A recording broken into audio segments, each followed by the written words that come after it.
The Summer Solstice, Celebrating the Journey of the Sun from May Day to Harvest, by John Matthews.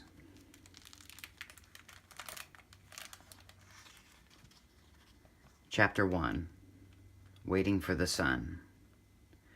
It is June 22nd, Midsummer's Eve, in the great circle of Stonehenge, on Salisbury Plain, England. A group of white-robed druids awaits the rising of the sun. It is intensely cold, and light rain mists the circle of the stones. The watchers huddle in blankets and thick coats. Despite the unseasonable weather, there is an air of expectation, of scarcely contained excitement. At last, around 4 a.m., faint gleams along the horizon herald the arrival of the sun. Then the first rays of light stream out across the landscape and strike the heel stone, from Helios, or the sun, a single slab set apart from the rest of the circle. One of the druids comes forward, sets an ancient bronze horn called a dord in its lips, and blows a long, mournful tone. The other watchers join in with a hymn to the risen sun, which emerges slowly, staining the earth golden and warming the ancient stones. This scene is happening today, but it could have taken place at almost any time over several millennia. All who are present are aware that others have stood there where they now stand for midsummers without number, quietly watching and waiting as they have done since the circle of stones was first erected around 2000 BC. The building of Stonehenge remains one of the great mysteries of human endeavor. It took many years and vast communal effort. Despite various theories put forward over the last decade, its purpose remains enigmatic. In fact, however, remains largely unchallenged. Stonehenge, like many other stone circles and standing stones throughout Europe, is aligned to catch the first rays of the midsummer sun. Stonehenge and other midsummer monuments are part of a universal acknowledgement of the sun as a source of life, fertility, and good fortune. We may know a great deal more today about the physical nature of our native star, but our ancestors knew full well, as do we, that without its light and warmth there would be no life. For this reason, the sun has been worshipped as a god by peoples as far apart as Siberia and South Africa, North America and China.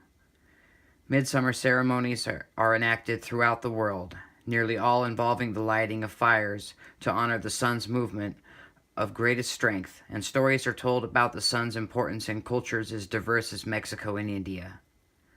The celebrations of midsummer are equally in every way to those of the honor the winter solstice, the return of the midwinter sun.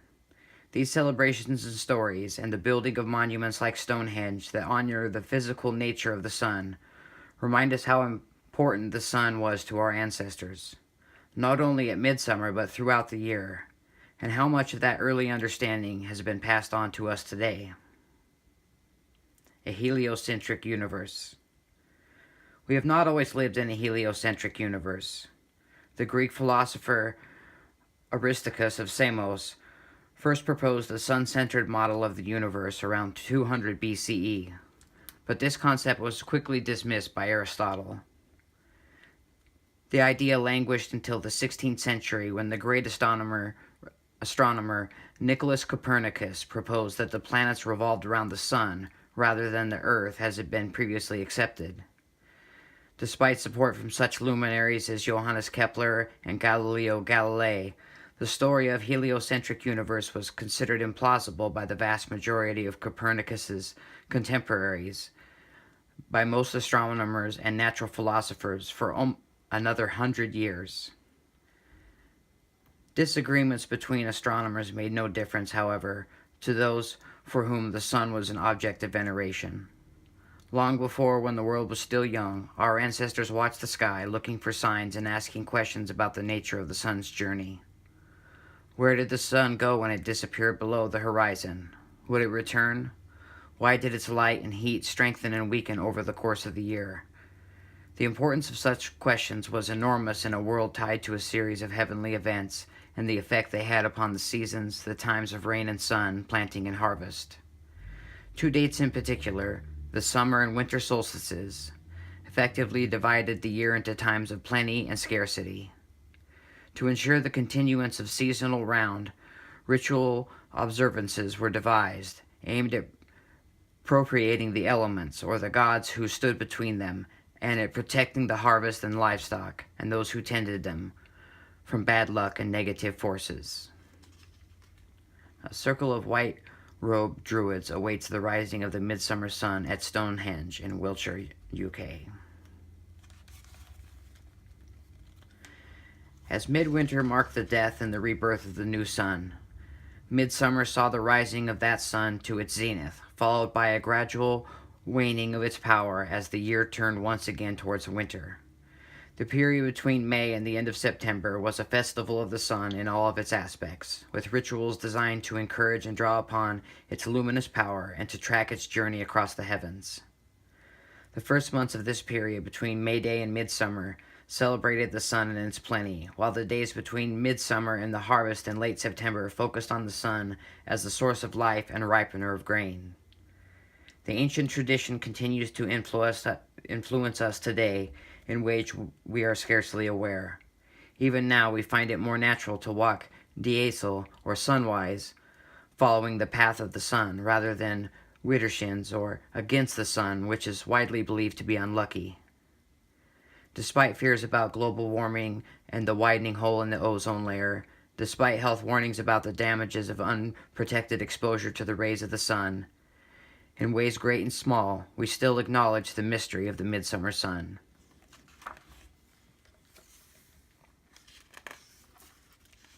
Heavenly cycles. The word solstice comes from the Latin solstium, which literally means sun stands still. The name recognizes that for approximately 6 days in June and again in December, the sun appears to rise and set at more or less the same point in the horizon, seemingly standing still in the sky for this period of time. The illusion is caused by the slight tilt in the Earth's axis in relation to the sun.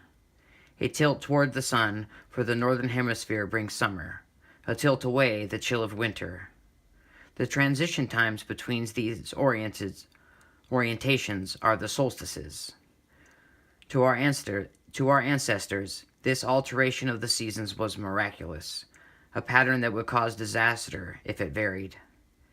Hence the sacred importance placed on the return of the sun each morning and seasonally each year. More than any other heavenly body, the sun came to represent stability and cosmic order. The rhythm of its appearance every morning over the horizon, its traversal of the heavens, and its final disappearance over the edge of the world every night established a pattern that could be recognized wherever one was. Dawn and dusk were, as they still are, magical times, thresholds, gateways through which the sun passes again and again. The wonderful story on the next page dates from around 500 CE and comes from the Jewish Talmud. It illustrates the magic of these transition points perfectly.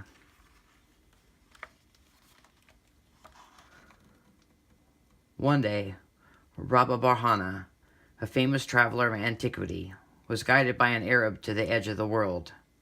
At that place, which really was the horizon, everything seemed to come to an end, and the world fell away to nothingness.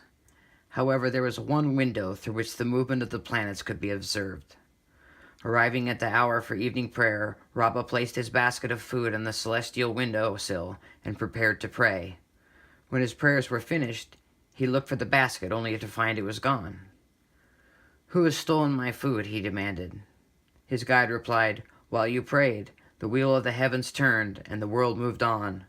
Wait until tomorrow and it will return. Then you can eat. What the sky plows under in the west will rise again in the east." Through the movement of the heavens, Rabba's dinner became his breakfast. For our ancestors, the comings and goings of the sun were a constant reminder of the cyclicity of life itself. For us today, the cycles of the sun remind us that whatever is apparently lost can return to us, and that yesterday's experiences sow seeds that bears tomorrow's fruit. Journeys of the Gods. Many of the myths and stories that attend the solstices tell of the journey of the sun across the heavens.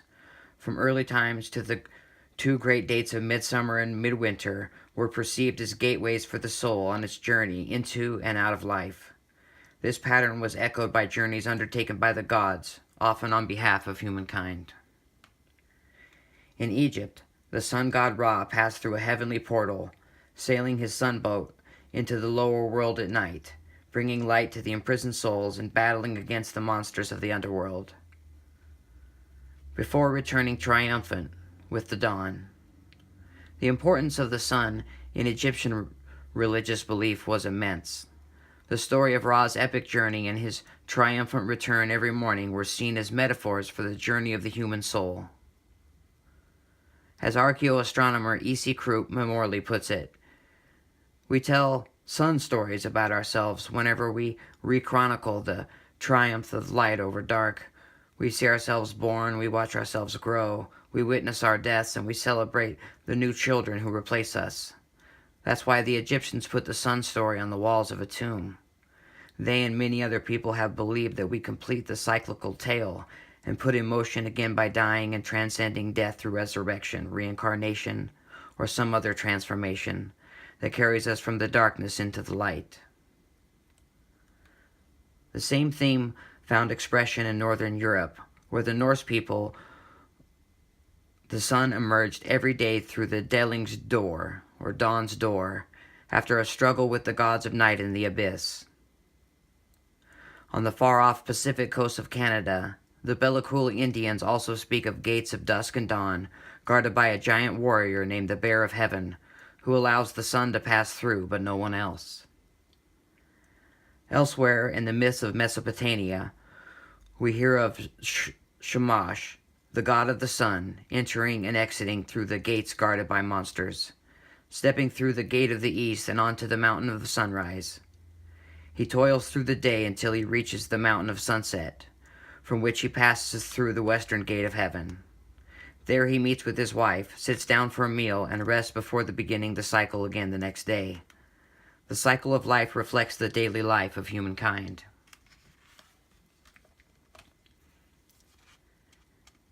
Temples of the Sun. Many ancient temples were designed to celebrate the moment when the sun first showed above the horizon on the longest day of the year and to recall the journey of the god. In Egypt, temples dedicated to the falcon-headed sun god Amon-Ra were designed to capture the sun's rays at the exact moment of the solstice. At the great temple at Karnak, a concentrated beam of light is channeled at midsummer into the heart of the complex, enabling the priest to calculate the duration of the solar year to within a minute, a degree of accuracy we have only recently learned to match. But surely the most astonishing and important sun temple is the vast complex of Angkor Wat in present-day Cambodia. Built somewhere between 1113 and 1150 CE, this temple represents one of the largest and most complex astronomically based buildings in the world. Measuring almost a mile across in each direction, it was designed both as a tomb for its builder, King Suryavarman II, and as a celestial observatory. A group of astronomers who studied the site in 1976 declared that virtually every measurement within the complex has calendrical information encoded within it. The sun was of immense importance to the builders of Angkor Wat, so much so that the bas reliefs decorate nearly every available surface are oriented towards the sun. The exact moment of midsummer sunrise can be observed from the western gate at the complex. The vast frieze depicting the birth and the creation of the world receives the blessing of the sun's rays every day, signifying, it is believed, the relationship between the human world and the vastness of the universe. The whole complex is, perhaps, the finest example of two themes that run through much of the symbolism of the solstices: that the world is controlled by cosmic forces, and that only by acknowledging and appropriating the figures who represent these forces can harmony be preserved. The honoring of the sun at its high point, it was believed, was essential to the continued health of the cosmos and to humankind's continued existence within the cycles of nature.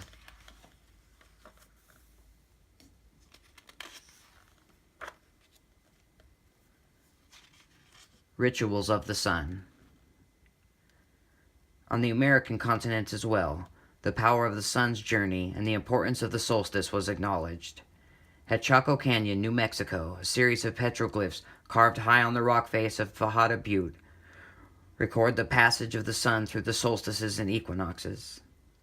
The mysterious Anasazi people of North America, responsible for these carvings, whose culture flourished between 13 and 400 BCE, possess a highly developed knowledge of their solar calendar.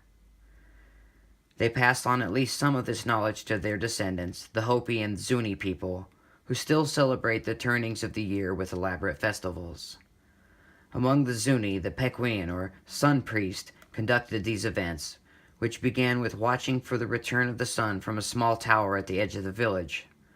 When the solstice was announced, complete ceremonies took place in which masked Kachina priests enacted spirit dances, the steps of which had been handed down for generations. Among their cousins, the Hopi, whose agricultural as well as ritual year was governed by the passage of the sun, it was said that at the time of the midsummer solstice, the spirit people represented by these dancers returned from the lower world, where it was still winter, passing through the earth on a journey up into the mountains, where they could commune with the dead. Thus a form of balance was preserved, the light and dark periods of the year mirroring the passage of the Kachinas from the lower world to the upper. These spirit dances may still be observed today, though the native people are fiercely protective of their mysteries. In the eastern half of North America, where the Mississippian culture flourished from approximately 750 to 1500 CE, the journey of the sun was witnessed from the pyramidal mound known as the St. Louis Gate Archway, or the Monk's Mound, which arrives from the fertile plain of the Mississippi Basin. At one time, the mound was adorned by a sun temple. Archaeological evidence tells us that the sun was supremely important to the Mississippians. Their chiefs bore the title Great Sun and were acknowledged as human brothers of the sun god. Thus the chieftains also acted as priests and perhaps lived in houses atop the mound, a symbol of their social and spiritual status. Archaeologist Warren Witry has discovered a number of post holes arranged in circles in a field near the mound. Dubbed the American Stonehenge or Sun Circle, this site continues to be the subject of speculation. Many believe that the post alignment was a way of measuring the sun's path through the sky, with special attention to the solstices, as at Stonehenge.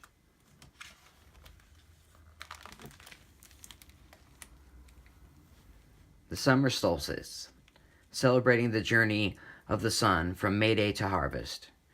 Written by John Matthews.